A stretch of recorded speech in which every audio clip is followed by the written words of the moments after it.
Hello friends, miscellaneous exercise से question 11 करेंगे। Let A and B be sets. A और B दो set हैं।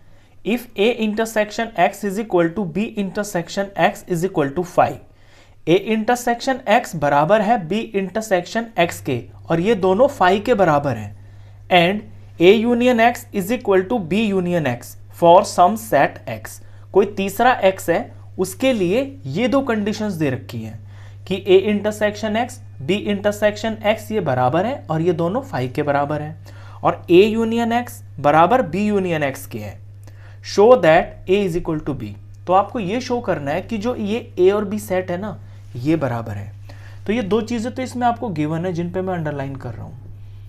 ए इंटरसेक्शन एक्स बराबर है बी इंटरसेक्शन एक्स के और ये दोनों 5 के बराबर है। दूसरा, ए यूनियन एक्स बराबर बी यूनियन एक्स के है। तो फिर आपको a is equal to B ये शो करके दिखाना है। चलिए क्वेश्चन की हम शुरुआत करते हैं। इसमें एक हिंट है, हिंट से ये क्वेश्चन और भी आसान हो जाता है। हिंट देख लीजिए, a is equal to A intersection A union X. अब ये एक प्रॉपर्टी है, ये तो हम पीछे भी कर चुके हैं कि जब हम किसी सेट को किसी के साथ यूनियन में डालते हैं और इंटरसेक्शन में वही सेट लिखते हैं तो आंसर वही सेट होता है।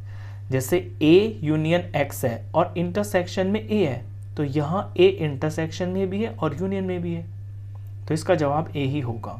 ऐसे B के लिए B union X intersection B है, तो जो इसका आंसर होगा वो B के बराबर होगा। ये दो प्रॉपर्टी, ये A की प्रॉपर्टी है, ये A के लिए, ये B के लिए।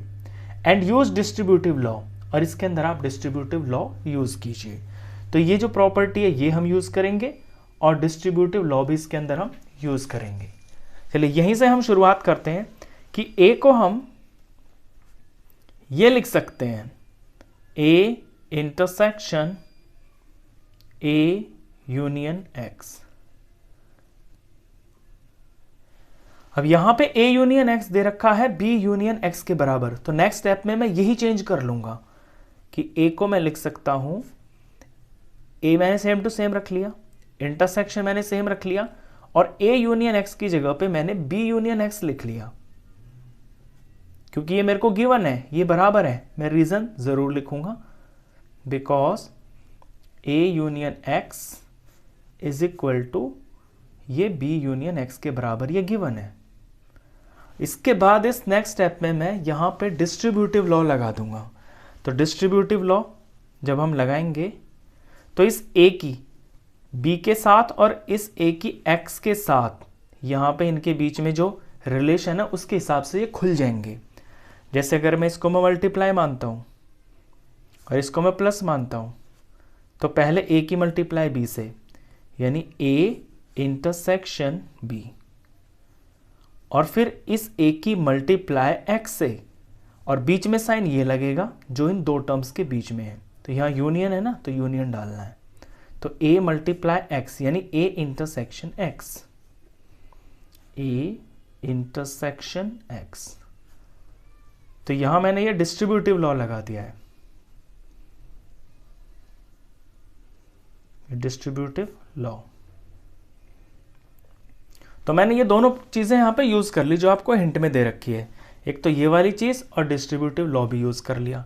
अब नेक्स्ट स्टेप में यहां जो हमें गिवन है उसका हम यूज करेंगे। यह जो A इंटरसेक्शन B है इसे तो मैं सेम ऐसे ही रख लूंगा, A intersection B union as it is. और ये जो A इंटरसेक्शन X है, A इंटरसेक्शन जो X है ये 5 के बराबर आपको दे रखा है, तो यहां मैं 5 पुट कर लूंगा और रीजन में भी मैं लिख दूंगा क्योंकि ये गिवन है आपको, क्योंकि A इंटरसेक्शन X ये 5 के बराबर गिवन है। रीजन आप साथ लिखते जाना। अब नेक्स्ट स्टेप में आपको यहां समझना है कि A इंटरसेक्शन B यूनियन 5। अब 5 में तो कोई एलिमेंट होता ही नहीं है, यानी कि ये तो एम्प्टी सेट है, और A इंटरसेक्शन B कोई सेट होगा। अगर A इंटरसेक्शन B का हम यूनियन करें ऐसे सेट से जिसमें कोई एलिमेंट है ही नहीं, तो आंसर तो यही सेट आएगा ना, क्योंकि इसमें तो कुछ है ही नहीं। तो A इंटरसेक्शन B यूनियन 5 सिर्फ A इंटरसेक्शन B ही रहेगा। बस यहां पे आपको आके रुक जाना है। ये इक्वेशन नंबर 1 डालोगे आप। मैंने क्या किया है कि ए को सॉल्व करते करते ए इंटरसेक्शन बी के बराबर दिखा दिया। अब सेम यही चीज मैं बी के लिए भी करूंगा।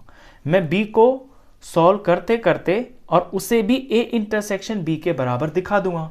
जब मेरा ए और बी किसी सेम चीज के बराबर होंगे तो वहां से मैं अपना रिजल्ट निकाल सकता हूं कि ए और बी बराबर होंगे। तो सेम यही स्टेप्स होंगे, बिल्कुल डुप्लीकेट यही स्टेप्स होंगे जो आपको यहां पे करने हैं। अब वो हमें बी के लिए करना है, तो मैं यहां पे ये रेड पेन से कर रहा हूं। सेम टू सेम यही स्टेप्स होंगे, इसमें आपको ज्यादा दिमाग लगाने की बिल्कुल जरूरत नहीं पड़ेगी। अभी मेरे को बी लेना है, तो बी को बराबर मैं लिख सकता हूं B intersection B union X, जैसे मैंने यहां ए को लिखा। अब नेक्स्ट स्टेप में मैं b इज इक्वल टू, ये b सेम रखूंगा, इंटरसेक्शन में सेम रखूंगा, और जैसे मैंने यहां a यूनियन x को b यूनियन x लिख लिया था, इस बार मैं b यूनियन x को a यूनियन x लिख लूंगा, क्योंकि ये दोनों बराबर है ना। यहां पे ये रहा, और रीजन में भी मैं लिख दूंगा यहां पे, क्योंकि b यूनियन x बराबर a यूनियन x है, ये हमें गिवन है। अब जैसे यहां डिस्ट्रीब्यूटिव लॉ लगाया है, सेम वैसे यहां भी लगा देंगे। तो b इज इक्वल टू, तो पहले b इंटरसेक्शन a होगा, और फिर ये बीच वाला साइन यूनियन का, फिर b इंटरसेक्शन x हो जाएगा, b इंटरसेक्शन x। यहां मैं मेंशन कर दूंगा कि ये डिस्ट्रीब्यूटिव लॉ लगाया है, डिस्ट्रीब्यूटिव लॉ। अब सेम इसी तरह से जैसे मैंने यहां a इंटरसेक्शन x की जगह 5 लिख लिया, यहां मैं b इंटरसेक्शन x की जगह पे 5 डाल दूंगा, क्योंकि ये बराबर है। तो b is equal to, b intersection a को मैं सेम रखूंगा, यूनियन को मैं सेम रखूंगा, और b इंटरसेक्शन x की जगह पे मैं 5 लिख दूंगा, ये गिवन है मेरे को। यहां रीजन में भी लिख दूंगा, क्योंकि b इंटरसेक्शन x ये 5 के बराबर गिवन है। अब सेम इसी तरह से कि जब हम किसी सेट का यूनियन 5 से करते हैं, तो 5 तो एम्प्टी सेट है, उसमें तो कुछ है ही नहीं, तो जो सेट है वो ही आएगा। तो यहां b बराबर हो जाएगा b इंटरसेक्शन a के बराबर ही, क्योंकि इसका यूनियन 5 से करेंगे तो यही आएगा, और ये मैं नंबर 2 डाल दूंगा। अब बिल्कुल सेम स्टेप्स थे, इसमें आप एक पार्ट सीख गए तो सेकंड वाला बिल्कुल उसकी कॉपी है। अब a यहां पे a इंटरसेक्शन b है, नंबर 1 इक्वेशन, b यहां पे b इंटरसेक्शन a है, और b इंटरसेक्शन a को आप a इंटरसेक्शन b भी लिख सकते हो, क्योंकि बात तो एक ही है ना। तो नंबर 2 में इसी को डाल देता हूं, क्योंकि इंटरसेक्शन का मतलब कॉमन, b और a में कॉमन या a और b में कॉमन, बात तो एक ही हुई ना, ये बराबर ही होते हैं। तो a भी a इंटरसेक्शन b के बराबर है, और जो b है वो भी a इंटरसेक्शन b के बराबर ही है। तो ये दोनों जो हैं बराबर ही तो हैं, इनके जब राइट साइड्स बराबर हैं तो इनके लेफ्ट भी बराबर होंगे। तो फ्रॉम 1 and 2 हम कह सकते हैं कि a is equal to b, बस। तो देयरफॉर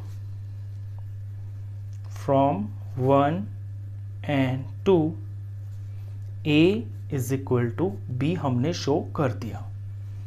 तो ये हैंस प्रूफ, क्वेश्चन खत्म।